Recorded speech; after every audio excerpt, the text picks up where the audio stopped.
एक ऐसा वक्त जब शाम का एक ऐसा रहनुमा जिसके सर पे अमेरिका ने $1 करोड़ का इनाम रखा था, आलमी सियासत के मरकज में गैर मुतवक्के किरदार के तौर पे उभरा। वही शख्स जिसे माजी में दहशतगर्द समझा जाता था,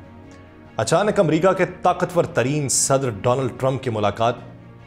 उससे हो गई। रियाद के शाही महल में एक लम्हे के लिए तारीख ने एक नया मोड़ लिया जब ट्रंप ने शाम के अबूरी सदर अहमद अल शरा से मुलाकात की और अपनी साबिका सख्त मौक़िफ़ को पसे पुश डाल के ताल्लुकात को मामूल पे लाने की राह तलाश करने का ऐलान किया। ये वो मुलाकात थी जिसका चंद माह पहले तक तसव्वुर भी मुमकिन नहीं था। उस मुलाकात की वीडियो में देखा जा सकता था कि सऊदी वली-अहद मोहम्मद बिन सलमान और तुर्क सदर रजब तैयब एर्दोगान भी इस पेचीदा सियासी ड्रामे के किरदार थे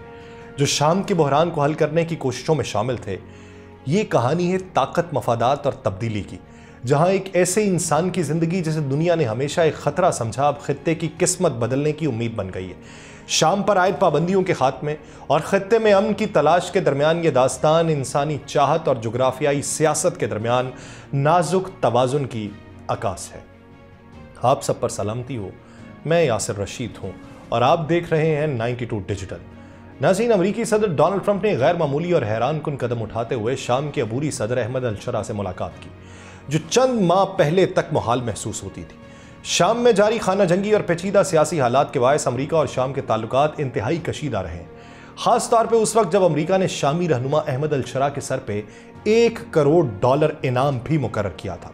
लेकिन ट्रंप की इंतजामिया ने हाल ही में शाम के साथ ताल्लुकात को मामूल पे लाने की राह में दिलचस्पी जाहिर की और इस सिलसिले में अहम पेशरफ्त हुई। रियाद में होने वाली 37 मिनट की मुख्तसर लेकिन इंतहाई अहम मुलाकात के बाद ट्रंप ने कहा कि मेरे ख्याल में इनमें सलाहियत है,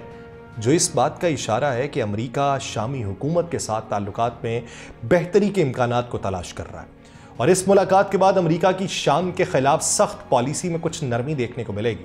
और वाशिंगटन ने अहमद अल शरा के खिलाफ इनाम की पाबंदी भी खत्म कर दी, जो शाम में अमन और इस्तेहकाम के लिए एक मुस्बत कदम समझा जा रहा है। इस पेशरफ्त के खित्ते पर गहरे असरात मुरतब होने का इम्कान है, क्योंकि शाम में खाना जंगी का तवील अरसे से जारी बहरान एक नए मोड़ पे आ सकता है, जिससे इलाकाई ताकतों की हिकमत अमली और शाम के सियासी मुस्तकबिल पे भी असर पड़ेगा। अगरचे अमरीका और शाम के ताल्लुकात की तारीख पेचीदा रही, लेकिन इस मुलाकात ने आलमी बरादरी में उम्मीद की किरण रोशन की कि मुमकिन सिफारती रास्ते से शाम में देरपा अमन कायम किया जा सकता है। लेकिन इस राह में कई चैलेंजेस भी मौजूद हैं जिन्हें अबूर करना नहायत ज़रूरी है, ताकि शाम की तबाह हाल सूरत हाल जो है उसको बेहतर बनाने की कोशिश कामयाब हो सके। अब यहाँ पे इस बात पे गौर करने की ज़रूरत है कि रियाद में सऊदी शाही महल में होने वाली इस तारीखी मुलाकात की वीडियो फुटेज में अमरीकी सदर डोनाल्ड ट्रंप और शामी अबूरी सदर अहमद अल शरा एक मुतरजम के जरिए बातचीत कर रहे थे। सऊदी वली-अहद शहजादा मोहम्मद बिन सलमान उनके साथ बगल में बैठे थे, जबकि तुर्क सदर रजब तैयब एर्दोगान टेलीफोन पे इस गुफ्तगू में शामिल थे। अमरीकी सदर ने तस्लीम किया कि सऊदी वली-अहद और तुर्क सदर ने उन्हें शाम से अमरीकी पाबंदियां हटाने के लिए कायल किया था। और रियाद में अमेरिका और सऊदी अरब के दरमियान एक बड़े सरमायाकारी फोरम के दौरान ट्रंप ने अचानक इस अहम ऐलान का इजहार किया, जिस पर फोरम में मौजूद लोगों ने खड़े होकर उनकी तारीफ की। और यह ऐलान ट्रंप की माजी की मुतअद्दिद सोशल मीडिया पोस्ट से बिल्कुल मुख्तलिफ था, जिसमें वो अक्सर ये कहा करते थे कि अमेरिका का शाम में कोई खास मफाद या दिलचस्पी नहीं है।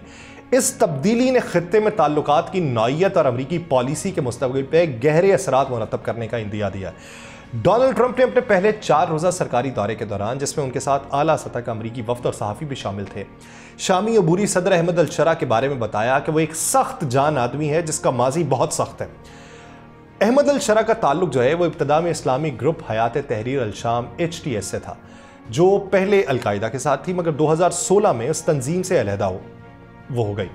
बावजूद इसके कि HTS को अब भी अक़वाम मुत्तहिदा, अमरीका और बरतानिया दहशतगर्द तंजीम करार देते हैं, अल शरा दिसंबर 2023 में इक़्तिदार संभालने के बाद से मगरबी लिबास में मलबूस नजर आते हैं और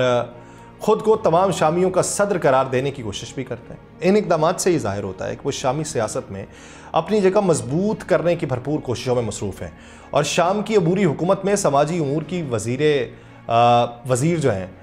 हिंद कबाबत, उसने ये बात की कि तारीकी में उम्मीद की किरण है और उसने ये भी कहा कि वो अपने यौम आज़ादी के बाद से पाबंदियों में नरमी का मुतालबा कर रही थी। अमेरिका की शाम से पाबंदियां हटाने का जो फैसला है, इससे शाम के अंदर खुशी की लहर दौड़ी,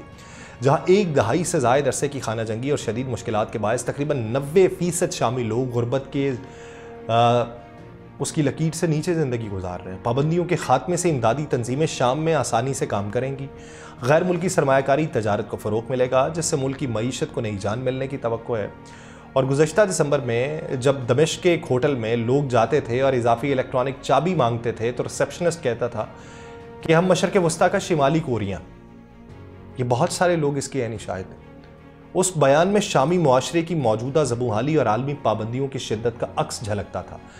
وہ ریسیپشنسٹ کی بات یہ واضح کرتی تھی کہ پابندیوں نے نہ صرف معیشت کو مفلوج کیا بلکہ عام شہریوں کی زندگی کو بھی متاثر کیا، جہاں بنیادی چیزوں کی شدید کمی محسوس کی جاتی ہے۔ شام پہ عائد پابندیوں کے خاتمے کی صورت میں جلا وطنی میں مقیم لاکھوں شامیوں کو وطن واپس آنے کا حوصلہ ملے گا، جو ملک کی سیاسی اور سماجی بحالی کے لیے ایک اہم قدم ہوگا۔ اس کے علاوہ حکومت کو بھی تنخواہوں کی ادائیگی، ملک کی تعمیر نو میں سہولت ملے گی، جو طویل جنگ کے بعد بے چینی اور بد اعتمادی کو کم کرے گی۔ لیکن اس عمل میں بہت سے پیچیدہ سیاسی اور اقتصادی عوامل شامل ہیں، جس کی وجہ سے پابندیوں کے مکمل خاتمے میں وقت لگے گا۔ اور یہ تجزیہ ہمیں یہ سمجھنے میں مدد دیتا ہے کہ شام کی بحالی ایک صرف داخلی مسئلہ نہیں ہے، بلکہ عالمی طاقتوں کے سیاسی مفادات اور علاقائی تنازعات سے جڑا ہوا ایک پیچیدہ معاملہ ہے۔ اگر آپ دیکھیں بلوم برگ اکنامکس کی جو تجزیہ کار ہیں دینا اسفندیری، اگر میں غلط نہیں ہوں تو، ان کے مطابق صدارتی استثناء کے ذریعے کچھ پابندیاں فوری طور پہ ختم کی جائیں گی، مگر کثیر الجہتی پابندیوں کو ہٹانا ایک پیچیدہ اور مشکل عمل ہوگا، جس کے لیے ٹرمپ انتظامیہ کی پختہ نیت اور سنجیدگی درکار ہوگی۔ لیکن پابندیوں کا خاتمہ صرف رسمی اعلان یا حکومتی فیصلے سے ممکن نہیں ہوگا، بلکہ اس کے لیے عالمی سطح پہ مختلف فریقین کے تعاون، سیاسی دباؤ کو متوازن کرنا ضروری ہوگا۔